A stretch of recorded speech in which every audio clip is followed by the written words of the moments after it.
You know, we just got a big RV and are doing a big like month-long road trip.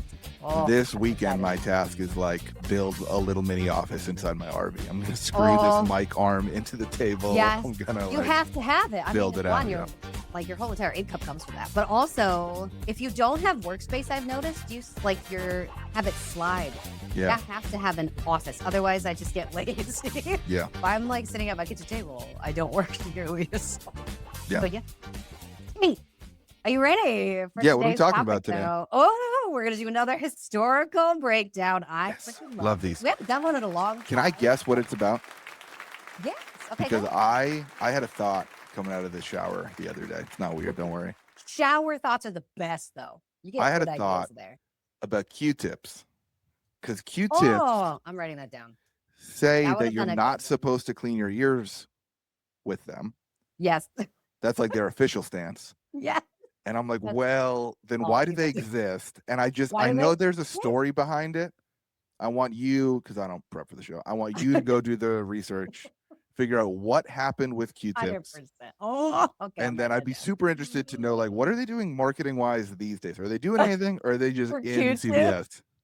That would be so interesting. Because seriously, like, if not like for cleaning ear, why ear? Yeah, if don't That's go what in I wanna here, know. then Yeah. why Why? in my bathroom? Perfectly Yeah. shaped for this. That's a good one. It is not today's stuff. It's not Q-tips. But Yeah. Q-tips. Okay, we'll put that down. I'll go find out what happened with Q-tips and what's Thank you. happening. Somebody Great. check on Q-tips. We'll figure out if she's doing okay.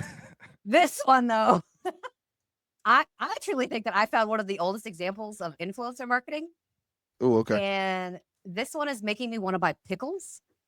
And there's a distinct reason why. Yes, that is a Pickles. manufactured hook, but Is this it what's the story- pickle company? Heinz, like Heinz pickles. Heinz Are you makes talking, like- pickles? I thought they make ketchup. Are you kidding? Oh, we got to get into this. Okay. Wait, when Okay, here we when go. someone says Heinz, you think pickles before ketchup? You don't? Guys, in the comments, please let Sarah know. I don't know if this is an age gap thing because she's pushing 40 or what. Cool, you're about to be. Heinz is ketchup. handed. Yep, I'm gonna hand it to you because this is really interesting that you think ketchup. Because I'm like, one, I'm a little embarrassed for you as a marketer that you don't know this story, but also this is gonna be fascinating because Heinz has not always done ketchup, people. Okay. They are well known for ketchup, but they have not always done ketchup. So here we go. Year is 1893. We are in Chicago at the World's Columbian Exposition. Do you know anything about or what that is, or have you heard of? Like the World's Fair, I've heard it called. World's Fair, Yeah. yes. Yeah. No, Chicago World's Fair. This Yep. was a fair that was held in Chicago from May 1st to October 30th. It was a freaking big, long fair. This one lasted Yeah. 6 months. They like built buildings for it and Oh like, my yeah. God. I had no idea. This is crazy. 46 countries were involved. This was where the very first Ferris wheel came into play, like all kinds of different things. More than 27 million admissions. 27 million What? people Back then. came to this fair just to see what it was about. Crazy. On a single day in October, 750,000 people walked through the gates at one time. Wow. So this is big. Okay. This World Expo was really interesting because if you were 5 Morgan Wallen concerts.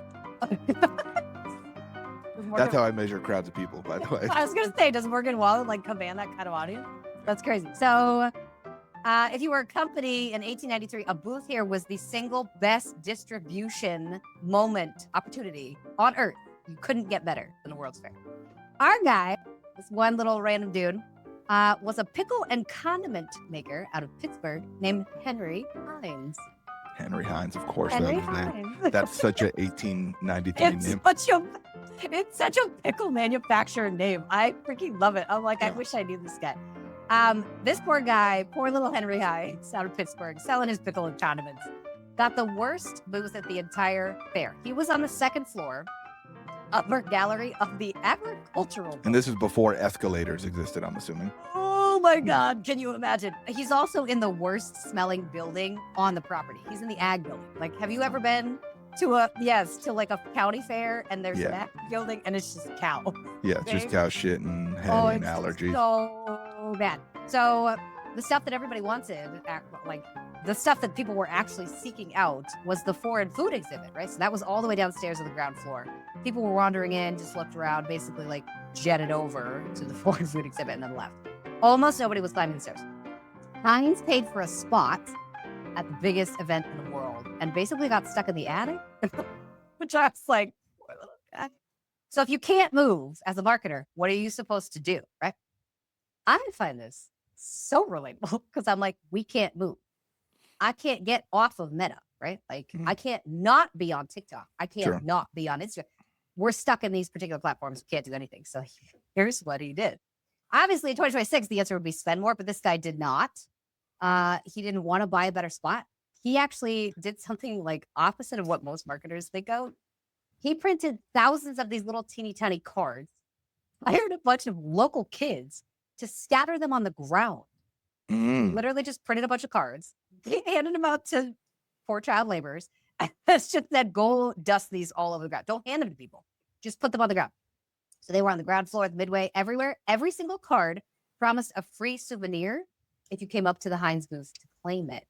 So this was the first I like it. free example. This is like a free plus shipping lead gen offer. Let's go. Free plus shipping lead gen offer with micro influencers, kids. Yeah. He didn't send adults out, which I would love to stop and talk about. Like, he did not ask. I feel like 1893 was probably the pinnacle of child labor.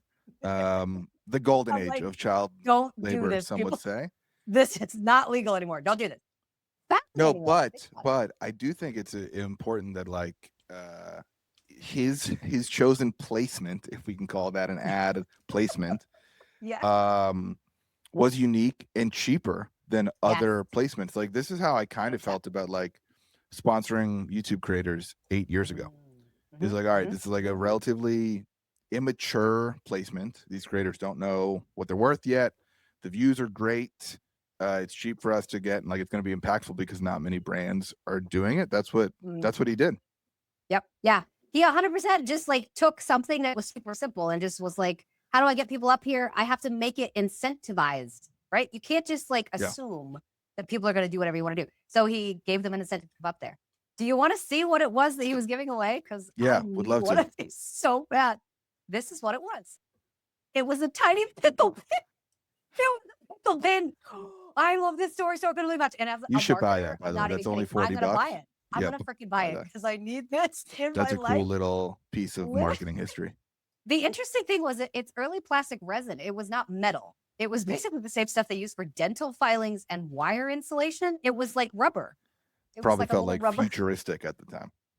People were probably like, look at this for crazy. Like, it was a little green Heinz pickle with a hook that you could like wear it on a chain. This is super interesting. Okay, so a couple things. Red Bull did something similar, I believe, a couple decades ago. I think they filled up trash cans with empty Red Bull cans. Oh, yes. I remember this story. I think it was them. It might have been Monster, but I'm like 80% sure it was Red Bull. But that was their way of like trying to prove of concept, basically. Was showing people like, look, hey, these are 100%. Empty. That means someone drank them. Someone drank them. Good. And there's a lot of them. Like, it filled up. They filled it all the way to the top with these empty cans. Such a smart marketing move. If you can even like allude to the fact that a lot of people are doing this. Apple has done it. Heinz has done it. Freaking Red Bull's done it. Like, if you can just kind of allude to the fact that a lot of people are doing this without having to say it. Like, this is why I'm like, critical key, guys. If you're walking around at the World's Fair and there's 27 million of you walking around and half of you have pickle pins, you don't think that you would stop somebody and be like, where the hell are these pickle pins coming from? 100%. Well, and that was like the key of it. Yeah, go ahead. And what I love about this placement choice too is that like this would have been more effective than handing someone pamphlets, because the minute you're handing it to someone, they know it's a sale. Like, they know it's a strategy. Yes. If you find something on the ground that's essentially a golden ticket to win something free, you're going to feel like you're getting away with one. You're going to feel like, I didn't earn this, but like I like sneaky got this. And I better take advantage of it because like it must be good if no one's handing them out. And we've talked about this in several episodes where there have been specific marketing tactics on this psychology, which is just like, if it's not meant for you and you just randomly get it, you feel a lot more like you're lucky, right? So you got something that was just meant for you type of thing, even though it wasn't meant for you. One of the last things I think I want to touch on here is the fact that it wasn't meant to go in your pocket. He was really smart and he put a hook on it. When they were actually giving these away, I guess, at the World's Fair, they had it pinned. So you could actually just like use I don't know, like a safety pin or whatever, and stick it on your shirt and wear it out of the building. And that was the only reason why it took off. Yeah. The numbers on this are absolutely crazy. So people climb these stairs to claim this prize.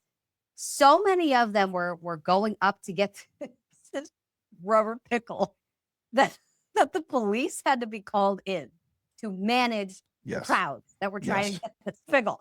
The commotion was so bad that it got written up in the New York Times as like a riot, basically. Yes. People were like, "Give me a pickle." Free PR off of creative marketing placements. That's what we love. Free freaking PR. Heinz had given away 1 million pickle pins by the end of this entire And by the way, PR when it probably meant a whole lot. If you got written up in the newspaper, then you were big business. Like you're get ready. You're about to become the next whatever. Like especially, I mean, like the New York Times paper before they were the failing New York Times. Like about the World's Fair was probably like Super Bowl ad level placement back then. Super Bowl. I mean, this was literally the epitome of just like getting everybody to talk about you an entire nation. Like you are the most interesting person in the world. Yep. And the nice part is it had longevity. As soon as they got it, pinned it, took it home, now it's sitting somewhere in their house and also doing work. Well, I was going to say, and because of what a pickle is, like it's a crunchy, salty snack, every time you see one, you're going to be like, I could go for one of those right now. And this is why I'm like, it's the billboard that just keeps on selling.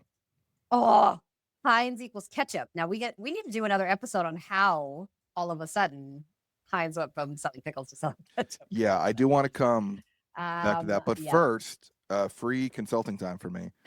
I'm going to take shooting doubles to the Kentucky Bourbon Festival this fall. Ooh, that's going to be so good. Okay. I want to do something like this. What do I do? Ooh, okay. Do I drop a bunch of shit for free hats? Yes. To come by the booth, or free whiskey to come by the booth? That's probably what I do. What's your ultimate goal? What are you optimizing for? What are you awareness, essentially, impressions. I want to get hats on people.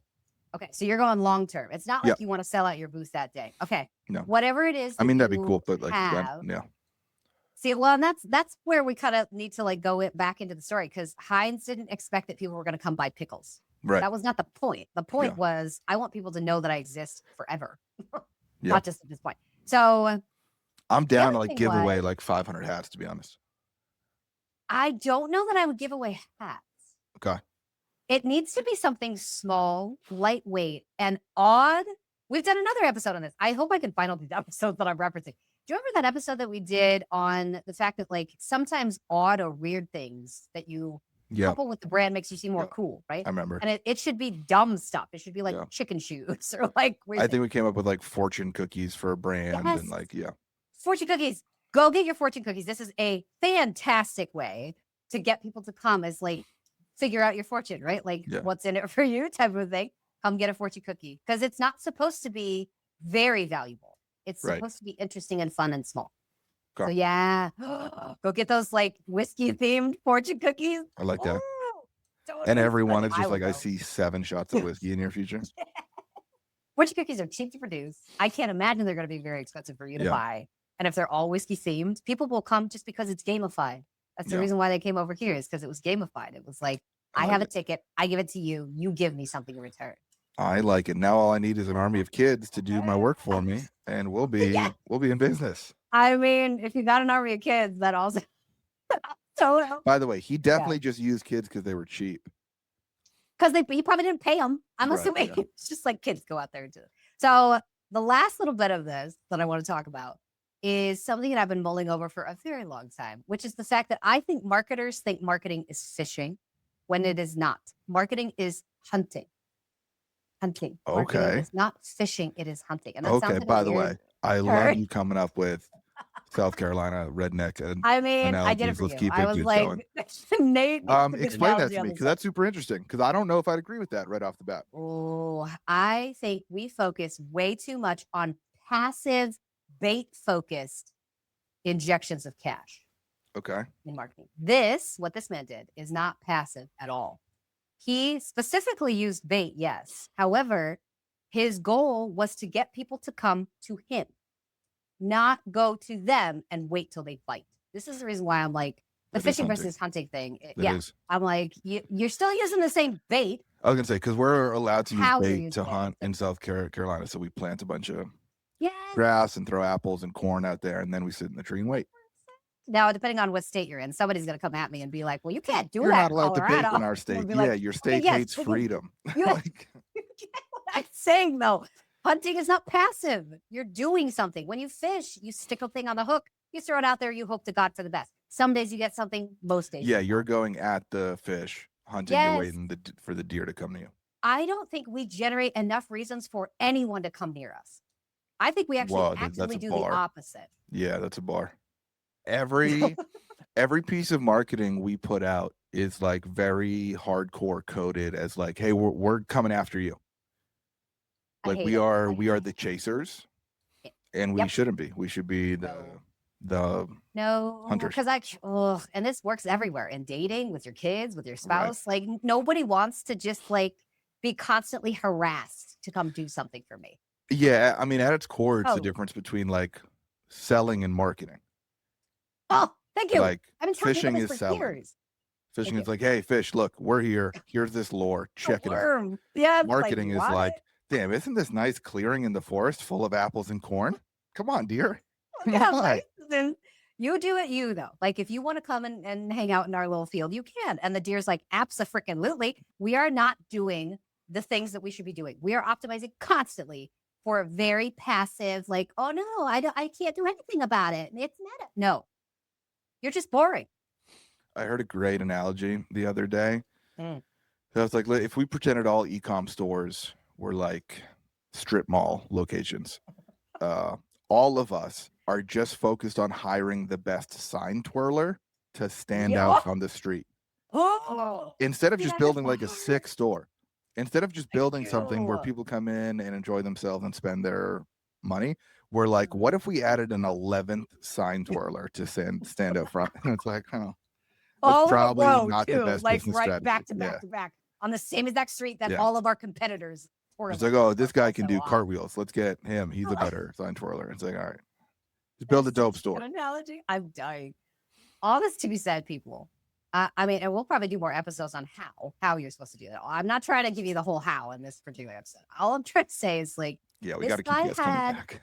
A freaking like Rubbermaid, like washer focus kind of silicone-ish pickle, and told people, I'm not even asking you to buy. Just come on in here. You want a weird little pin pickle?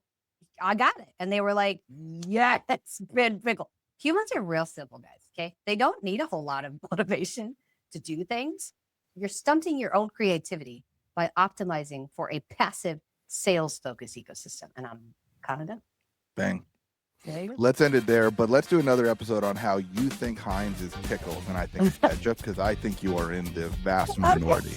We will do a whole episode on how they migrated from pickles to ketchup. And yeah, that's interesting too. Yeah, thanks so much for listening to Brain Driven Brands. If you want to work with either me or Sarah, hit us up on Twitter. Although spoiler alert, my clients are on a wait list till August now. But if you want to get on that wait list, let me know. Sarah handles her business better, has more optimized systems in place, so she can take on new clients currently. But thanks so much for listening to Brain Driven Brands. We will see you next week. Thank you so much for joining us on the show today. Appreciate you guys listening. If you want to follow me, I'm at Sarah Levinger. Anywhere you consume content, he is at Nate Lagos. If you like this show and if you like this episode, go ahead and like, subscribe, share with a friend. Drop us a review when you have a minute. We would appreciate it. Otherwise, have a great week. We'll see you next time.